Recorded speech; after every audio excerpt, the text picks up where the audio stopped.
নমস্কাৰ ছাত্ৰ ছাত্ৰীসকল, মই তোমালোকক স্বাগতম জনাইছোঁ মোৰ ইউটিউব চেনেল।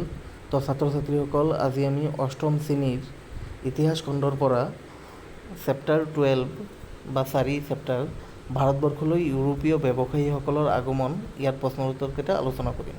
তো ব'লা আমি আৰম্ভ কৰোঁ। 1 নম্বৰ কৈছে যে চমু উত্তৰ লিখা।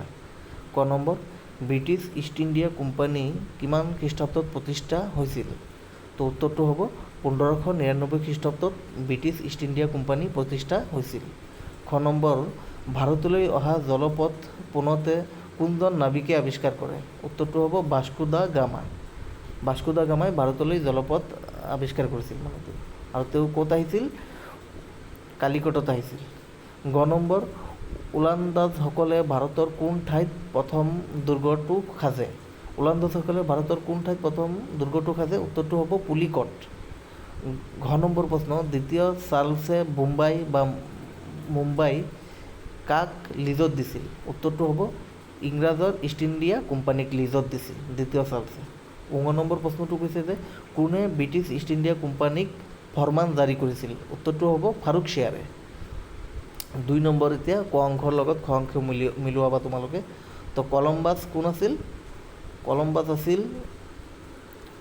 আমেৰিকা। আৰু উইলিয়াম হকিন্স কোন আছিল? ইংৰাজ কটকী। ভাস্কো দা গামা পৰ্তুগীজ নাবিক। দ্বিতীয় চাৰ্লছ পৰ্তুগীজ ৰাজকুমাৰ। দ্বিতীয় চাৰ্লছ আছিল পৰ্তুগীজ ৰাজকুমাৰ। আৰু পুলিকট বৰ্তমান ওলন্দাজসকল, মানে পুলিকটটো কি হ'ব? ওলন্দাজসকল। আৰু 3 নম্বৰ, এতিয়া আমি আহিছোঁ খালী ঠাই পূৰ কৰা। ক নম্বৰ, ব্ৰিটিছ ইষ্ট ইণ্ডিয়া কোম্পানীয়ে 1600 খ্ৰীষ্টাব্দত ৰাণী প্ৰথম এলিজাবেথৰ পৰা পাশ্চাত্য দেশৰ লগত ব্যৱসায় বাণিজ্য কৰিবলৈ ৰাজকীয় অনুমতি পাইছিল। খ নম্বৰ, বাণিজ্যবাদৰ দ্বাৰা দেশৰ অৰ্থনৈতিক কাম-কাজ চৰকাৰৰ নিয়ন্ত্ৰণাধীন কৰা হয়। গ নম্বৰ, 1661 খ্ৰীষ্টাব্দত দ্বিতীয় চাৰ্লছে বোম্বাই ইষ্ট ইণ্ডিয়া কোম্পানীক লিজত দিয়ে। ঘ নম্বৰ, 1715 খ্ৰীষ্টাব্দত মোগল সম্ৰাট ফাৰুকশ্বেয়াৰে ইষ্ট ইণ্ডিয়া কোম্পানীক ব্যৱসায় কৰিবলৈ ফৰমান বা অনুমতি প্ৰদান কৰিছিল। ঙ নম্বৰ প্ৰশ্নটো কৈছে যে ইষ্ট ইণ্ডিয়া কোম্পানী ফৰাচীসকলৰ মুখ্য কাৰ্যালয় আছিল। ফৰাচীসকলৰ মুখ্য কাৰ্যালয় ক'ত আছিল? ইষ্ট ইণ্ডিয়া কোম্পানী আছিল। ঙ নম্বৰ এইটো। এতিয়া 4 নম্বৰ, সত্য অসত্য বিচাৰ কৰিব দিছে। 18 শতিকাত মোগল সাম্ৰাজ্য শক্তিশালী আছিল, এইটো অশুদ্ধ। খ number, British East India company ভাৰতত ব্যৱসায় কৰা একমাত্ৰ ইউৰোপীয় কোম্পানী আছিল, এইটো অশুদ্ধ। গ নম্বৰ, ভাস্কো দা গামাই 1492 খ্ৰীষ্টাব্দত কালিকটত উপস্থিত হৈছিল, এইটো অশুদ্ধ। ঘ নম্বৰ, ব্ৰিটিছ ইষ্ট ইণ্ডিয়া কোম্পানীৰ চাকৰিয়ালসকলে নিজা ব্যৱসায় আৰম্ভ কৰাৰ ফলত স্থানীয় উদ্যোগবিলাক সংকটত পৰিছিল, এইটো শুদ্ধ। ঙ নম্বৰ প্ৰশ্ন, বাণিজ্যবাদে ঔপনিৱেশিকবাদক উদগনি যোগাইছিল, এইটো শুদ্ধ।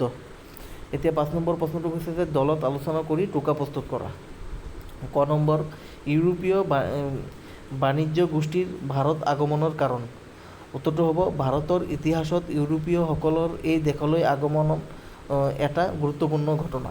ইউৰোপত ভাৰত প্ৰচুৰ ধন সম্পত্তিৰ দেশ হিচাপে জনাজাত আছিল। তাৰোপৰি প্ৰাচীন কালৰ পৰাই পাশ্চাত্য জগতৰ লগত ভাৰতৰ বেহা বেপাৰৰ সম্পৰ্ক আছিল। ভাৰতৰ মছলা, বস্ত্ৰ, ৰেচম, ধাতৱ দ্ৰব্য, সোণ, ৰূপ, মূল্যৱান পাথৰ আদিৰ মধ্যযুগৰ ইউৰোপীয় বজাৰত যথেষ্ট চাহিদা আছিল। উক্ত সামগ্ৰীসমূহৰ সন্ধান আৰু সেইবোৰক লৈ বেহা বেপাৰৰ উদ্দেশ্য ইউৰোপীয় বাণিজ্য গোষ্ঠীৰ ভাৰতলৈ আগমন ঘটিছিল। খ নম্বৰ প্ৰশ্ন, বাণিজ্যবাদ বুলিলে কি বুজা? বাণিজ্যবাদ আৰু ঔপনিৱেশিকবাদৰ মাজত সম্পৰ্ক কি? উত্তৰটো হ'ব বাণিজ্যবাদ বুলিলে ব্যৱসায় বাণিজ্য বা অৰ্থনৈতিক কাৰ্যকলাপ চৰকাৰৰ দ্বাৰা নিয়ন্ত্ৰণ কৰাকে বুজায়। বাণিজ্যবাদ আৰু উপনিৱেশবাদৰ মাজত গভীৰ সম্পৰ্ক আছে। ইউৰোপৰ ইতিহাস লৈ লক্ষ্য কৰিলে এই কথাৰ প্ৰমাণ পোৱা যায়। 16 শতিকাৰ পৰা 18 শতিকাৰ শেষলৈ পশ্চিম ইউৰোপীয়ৰ অৰ্থনীতি বাণিজ্যবাদে নিয়ন্ত্ৰণ কৰিছিল। সেই সময়ত ইউৰোপৰ প্ৰধান দেশকেইখনে বৈদেশিক বেহা বেপাৰত সৰ্বাধিক গুৰুত্ব প্ৰদান কৰিছিল। সুচল ক্ষমতাপূৰ্ণ বেহা বেপাৰৰ যোগেদি সোণ, ৰূপ আদিৰ আহৰণ কৰি দেশৰ সমৃদ্ধি আৰু সামৰিক নিৰাপত্তা নিশ্চিত কৰাত গুৰুত্ব দিছিল। ফলত এনে এটা পৰিস্থিতিৰ উদ্ভৱ হ'ল যে সকলো দেশেই বেপাৰৰ সামগ্ৰী ৰপ্তানি কৰাত গুৰুত্ব দি আমদানি কৰিবলৈ অনিচ্ছুক হয়। অনিচ্ছুক হ'ল। যদি কোনোবাই আমদানি নকৰে ৰপ্তানি কৰাটো অসুবিধা হ'ব। এইবোৰৰ ফলত ইউৰোপত বাণিজ্যই সঘনাই বিভিন্ন প্ৰতিদ্বন্দ্বী ৰাষ্ট্ৰবোৰৰ মাজত যুদ্ধৰ কাৰণ হৈ পৰিছিল আৰু ই উপনিৱেশ সম্প্ৰসাৰণত অনুপ্ৰেৰণা যোগাইছিল। ওপৰৰ আলোচনাৰ পৰা দেখা গ'ল যে বাণিজ্যবাদ সম্প্ৰসাৰণৰ ফলত যি বজাৰ ব্যৱস্থাৰ সৃষ্টি হ'ল তাক বৰ্তাই ৰাখিবলৈ উপনিৱেশবাদৰ জন্ম হয়।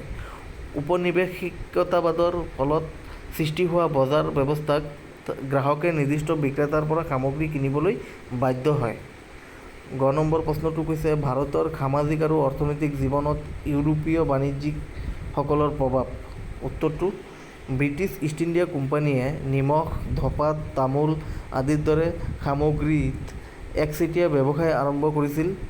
এই সুযোগতে কোম্পানীৰ চাকৰিয়ালসকলেও তেওঁলোকৰ নিজা ব্যৱসায় চলাবলৈ আৰম্ভ কৰিছিল। ফলত স্থানীয় উদ্যোগবিলাক সংকটত পৰিছিল। ২ নম্বৰ কোম্পানীৰ চাকৰিয়ালসকলে সূতা আৰু ৰেচমৰ শিপিনীক তেওঁলোকৰ তৈয়াৰী বস্তুবোৰ কম দামত বিক্ৰী কৰিবলৈ জোৰ-জুলুম কৰিছিল।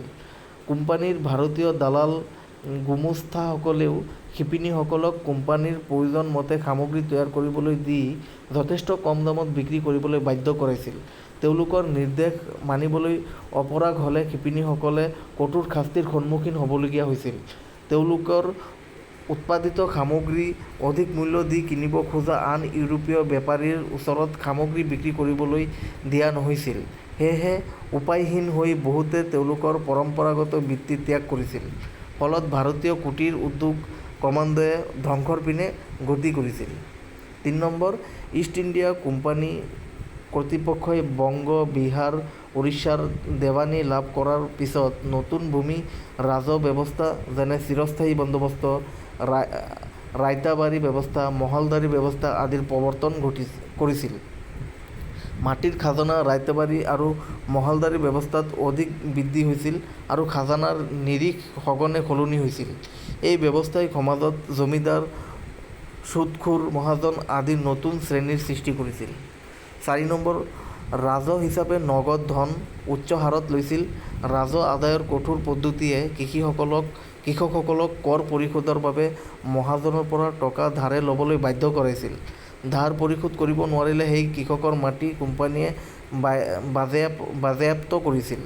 এইদৰে গাঁও অঞ্চলত ঋণগ্ৰস্ততা বাঢ়িছিল আৰু ভাৰতীয় কৃষকসকল দৰিদ্ৰ সীমাৰেখাৰ তললৈ অৱনমিত হৈছিল। ৬ নম্বৰ ভাৰতৰ এখন মানচিত্ৰ অংকন কৰি পৰ্তুগীজ, ওলন্দাজ, ইংৰাজ আৰু ফৰাচীসকলৰ ব্যৱসায়িক ঘাটিবোৰ বহুওৱা। এইটো তোমালোকে কিতাপত আছে, এইটো ধুনীয়াকৈ চাই কৰি ল'বা। ৭ নম্বৰটো কৈছে ব্ৰিটিছসকলে ভাৰতত প্ৰৱেশ কৰাৰ পূৰ্বে ভাৰতত উপলব্ধ ভাৰতীয় কুটীৰ শিল্পৰ উদ্যোগসমূহৰ এখন তালিকা প্ৰস্তুত কৰা। উত্তৰটো হ'ব মৃৎশিল্প। এই শিল্পৰ লগত জড়িত লোকসকলক কুমাৰ বোলা হয়। তেওঁলোকে মাটিৰে বাচন, মানুহ আৰু দেৱ-দেৱীৰ প্ৰতিমূৰ্তি বা অন্যান্য সা-সামগ্ৰী আদি নিৰ্মাণ কৰি উলিয়াইছিল। ধাতু শিল্প। এইবিধ শিল্পত লো, কাঁহ, পিতল আদি বিভিন্ন ধাতুৰ দ্বাৰা সা-সামগ্ৰী নিৰ্মাণ কৰা হৈছিল। লোৰ সামগ্ৰী তৈয়াৰ কৰা সকলক কমাৰ, কাঁহৰ সামগ্ৰী তৈয়াৰ কৰাসকলক কহাৰ বোলা হয়। বয়ন শিল্প। এই শিল্পত সূতা আৰু ৰেচমৰ জৰিয়তে কাপোৰ-কানি তৈয়াৰ কৰা হয়। ৮ নম্বৰ প্ৰশ্নটো কৈছে যে ১৭ শতিকাৰ শেষ আৰু ১৮ শতিকাৰ আৰম্ভণিৰ কালছোৱাই ভাৰতৰ ইতিহাসত এক দিশ নিৰ্ণয়কাৰী ভূমিকা লৈছিল। উক্তিটোৰ তাৎপৰ্য ব্যাখ্যা কৰা। ১৭ শতিকাৰ শেষ আৰু ১৮ শতিকাৰ আৰম্ভণিৰ কালছোৱাই ভাৰতৰ ইতিহাসত এক দিশ নিৰ্ণয়কাৰী ভূমিকা লৈছিল। এই সময়ছোৱাত ভাৰতবৰ্ষত দুটা পৰিৱৰ্তন হৈছিল: ভাৰতৰ ৰাজনৈতিক মানচিত্ৰৰ পট পৰিৱৰ্তন আৰু আৰ্থ-সামাজিক দিশৰ পৰিৱৰ্তন। এই সময়ছোৱাত পৰ্তুগীজ, ওলন্দাজ, ইংৰাজ আৰু ফৰাচীসকলৰ দৰে ইউৰোপৰ বিভিন্ন বণিক গোষ্ঠীৰ ভাৰতবৰ্ষলৈ আগমন ঘটে আৰু সেইবোৰৰ মাজত ভাৰতত বাণিজ্য বিস্তাৰৰ প্ৰতিযোগিতা চলে। ভাৰতবৰ্ষৰ মোগল শাসন ব্যৱস্থাত দেখা দিয়া ৰাজনৈতিক অস্থিৰতা তেওঁলোকক উপনিৱেশবাদ বা সাম্ৰাজ্য স্থাপনৰ দিশত অগ্ৰসৰ হ'বলৈ সুবিধা দিয়ে। এসময়ত ব্ৰিটিছ ইষ্ট ইণ্ডিয়া কোম্পানীয়ে ভাৰতবৰ্ষত ৬৩% অঞ্চল আৰু ৭৮% জনসংখ্যাৰ ওপৰত নিজৰ নিয়ন্ত্ৰণ সাব্যস্ত কৰে। ব্ৰিটিছ ইষ্ট ইণ্ডিয়া কোম্পানীয়ে ভাৰতবৰ্ষত উৎপাদিত কেঁচা মালসমূহ ইংলেণ্ডলৈ পঠিয়াই তাত উৎপাদিত সা সামগ্ৰী ভাৰতত বিক্ৰী কৰিছিল। ইয়াৰ ফলত ভাৰতবৰ্ষৰ সেই সময়ৰ ক্ষুদ্ৰ আৰু কুটীৰ শিল্পসমূহ চৰম বিপদত পৰিছিল আৰু সেইবোৰ ধ্বংসৰ দিশে গতি কৰিছিল। তাৰোপৰি মাটি বাৰীৰ ক্ষেত্ৰত চিৰস্থায়ী বন্দোবস্ত, ৰাইতবাৰী ব্যৱস্থা, মহলদাৰী ব্যৱস্থা আদিবোৰ প্ৰৱৰ্তন কৰি সমাজত মহাজন, সুদখোৰ, জমিদাৰ আদি শ্ৰেণীৰ লোকৰ সৃষ্টি কৰিছিল। ৰাজহৰ পৰিমাণ বৃদ্ধি কৰাৰ লগে লগে দুখীয়া খেতিয়কসকলৰ অৱস্থা সংকটজনক হৈ পৰিছিল। ঋণ পৰিশোধ কৰিব নোৱাৰাসকলৰ খেতিৰ মাটি, ধন সম্পত্তি আদি বাজেয়াপ্ত মানে অধিকাৰ মানে সেই সম্পত্তিবোৰ তেওঁলোকে অধিকাৰ কৰি লৈছিল, বাজেয়াপ্ত কৰা হৈছিল। তো ছাত্ৰ ছাত্ৰীসকল তোমালোকে এইবোৰ শিকিবা আৰু লগতে মোৰ ইউটিউব চেনেলটো লাইক, শ্বেয়াৰ আৰু ছাবস্ক্ৰাইব কৰিবা। বহুত বহুত ধন্যবাদ।